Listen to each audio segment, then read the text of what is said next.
ാണ് മുസ്ലിം ലീഗിൻ്റെ പ്രവർത്തനങ്ങൾ? മുസ്ലിം ലീഗ് തെരഞ്ഞെടുപ്പ് ആണെങ്കിലും അല്ലെങ്കിലും എപ്പോഴും സജീവമായി ജനങ്ങളോടൊപ്പം ഉണ്ടാകുന്നൊരു പാർട്ടിയാണ്. അപ്പോൾ തെരഞ്ഞെടുപ്പാകുമ്പോൾ ഞങ്ങൾക്ക് തെരഞ്ഞെടുപ്പിൻ്റെ തയ്യാറെടുപ്പുകൾ നടത്തും. കഴിഞ്ഞ പഞ്ചായത്ത് തെരഞ്ഞെടുപ്പിൽ മുസ്ലിം ലീഗ് ഐക്യജനാധിപത്യ മുന്നണിയുടെ പ്രധാന കക്ഷി എന്നുള്ള നിലയ്ക്ക് വളരെ ആത്മാർത്ഥമായി അതിലെല്ലാ ഘടകകക്ഷികളും ജയിച്ചു വരുന്നതിന് വേണ്ടിയുള്ള പരിശ്രമം നടത്തിയിട്ടുണ്ട്.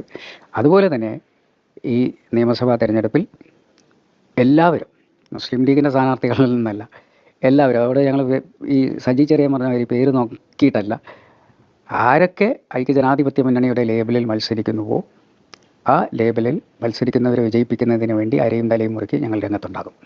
സാദിഖലി തങ്ങൾ പറഞ്ഞത് മുന്നണിയിൽ മുസ്ലിം ലീഗിന് സ്ട്രൈക്ക് റേറ്റ് കൂടുതലുണ്ട്, സ്വാഭാവികമായും ആ സ്ട്രൈക്ക് റേറ്റ് ഉള്ളത് കൊണ്ട് തന്നെ കൂടുതൽ സീറ്റുകൾക്കും അർഹതയുണ്ടല്ലോ. അല്ല, നമ്മൾ ഇപ്പോൾ ഒരു തെരഞ്ഞെടുപ്പ് ചർച്ചയിലേക്ക് കടക്കാത്ത സാഹചര്യത്തിൽ അതിൻ്റെ അന്തിമ തീരുമാനം എടുക്കേണ്ട നേതാക്കളിൽ പ്രധാനി സാദിഖലി ശിഹാബ് തങ്ങൾ തന്നെയാണ്. അത് ആ ഘട്ടമാകുമ്പോൾ മുന്നണി ചർച്ചകൾ നടക്കും. മുന്നണി ചർച്ചകൾ നടക്കുന്ന സമയത്ത് മാത്രം അത്തരം കാര്യങ്ങൾ നമ്മൾ ആലോചിക്കുകയുള്ളൂ. ഇപ്പോൾ അതിനുള്ള ഒരു മെച്യൂറായിട്ടില്ല എന്ന് തോന്നുന്നു, അഭിപ്രായം പറയേണ്ട ഒരു സമയമായിട്ടില്ല. സാദിഖലി തങ്ങളാണ് ഞങ്ങളുടെ അന്തിമമായി ആ കാര്യങ്ങൾ പറയേണ്ടത്. കോൺഗ്രസിൻ്റെ നേതാക്കൾ അന്തിമമായി പറയേണ്ടവരപ്പുറത്തുമുണ്ട്.